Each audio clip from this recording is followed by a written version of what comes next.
It's probably more than 3 more. Yeah, that's amazing. It's probably more than that, I think. Okay, but where you go again? Yeah. So in 3, 2, 1, let's do this. Hey everyone, so we're continuing our series on heart health. And I thought in this segment we should just focus on, or probably just tell you about how we at the Brain and Body Foundation address heart conditions, heart attacks, strokes, prevention, hypertension, things like that. Because I think we need to look at things, our focus is to see how we can help people in an environment where we don't have access to all the top equipment, top specialists, top expertise that maybe the Western world, people in the Western world have access to. I don't know if you know this, but there are fewer than 100 cardiologists in this country, and we're knocking on 200 million people in a country that is, people are more susceptible to heart disease, heart attacks and strokes than most other countries. So that's a big problem.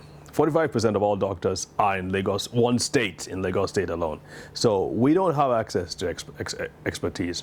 So at the Brain and Body Foundation, we're constantly thinking about what we can do for the individual that they can go home and implement and at least start taking steps towards rebuilding or regaining their health. And so I'm just going to throw out a few pointers and explain them to you in as few words as possible.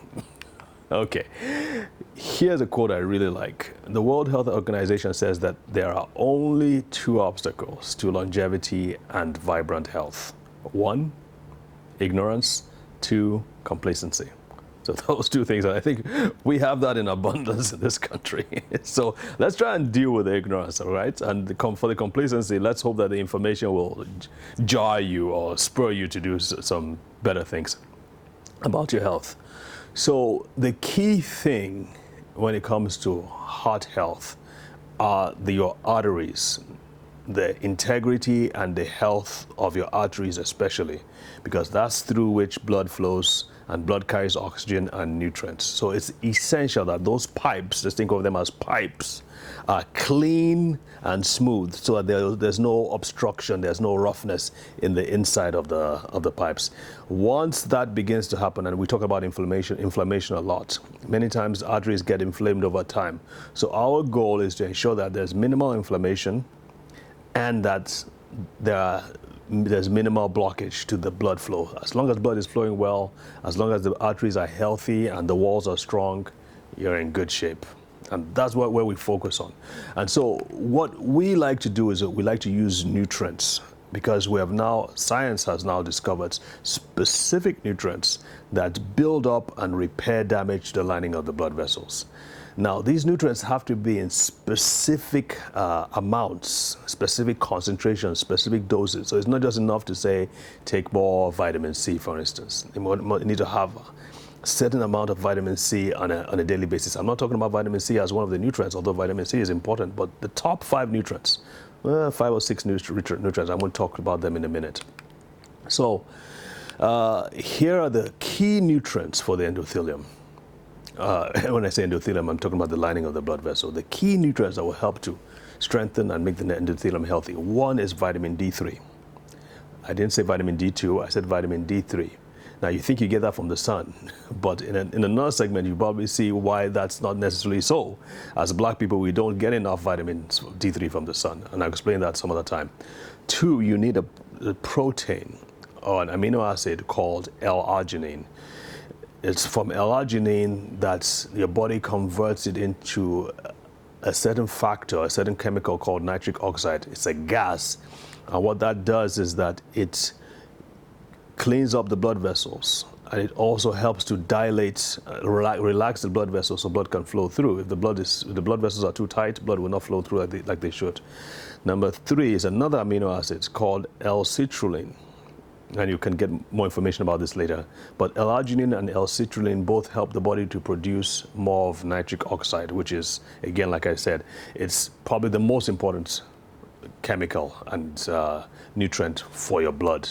And they find out that people who have heart disease, hypertension, diabetes, without exception, have very low levels of nitric oxide and low levels of vitamin D, by the way. The third one, you want to take vitamin K2, more amounts of vitamin K2, and you also want to take omega-3 fatty acids. The fifth, the sixth, and the seventh are magnesium. Again, black people are very deficient in magnesium compared to white people. I mean, this is becoming fun, isn't it? We seem to have the shorter end of the stick in several respects. But it's good for us to know. Don't shoot the messenger. I don't want to be a harbinger of bad news, but still, you got to know these things. You got to be able to supplement. So let's go over them again. You need vitamin D3. You need arginine, you need L-citrulline, you need vitamin K2, you need antioxidants, you need omega-3 fatty acids, which are also good for the brain, and you need magnesium in certain doses and certain amounts. So what we do at the foundation is that we have a way to combine, put all these together in a formulation, and we found that this has helped many patients, even those on multiple medications, to recover their heart health and get their numbers and levels back to normal, in addition to the medications that they're taking. We don't want to do. Oh, wow. Oh, my goodness. Yeah, it's 5 o'clock. Okay, good. Thank God you're wearing the same costume. So we'll do... Okay. I'll round it up again. Yes, Nutrients. round up that one again. Okay. So in 3, 2, continuation, let's do this. All right, so the top 6 or 7 nutrients that you need to have a healthy cardiovascular system are 1, vitamin D3, 2, L-arginine, 3, L-citrulline.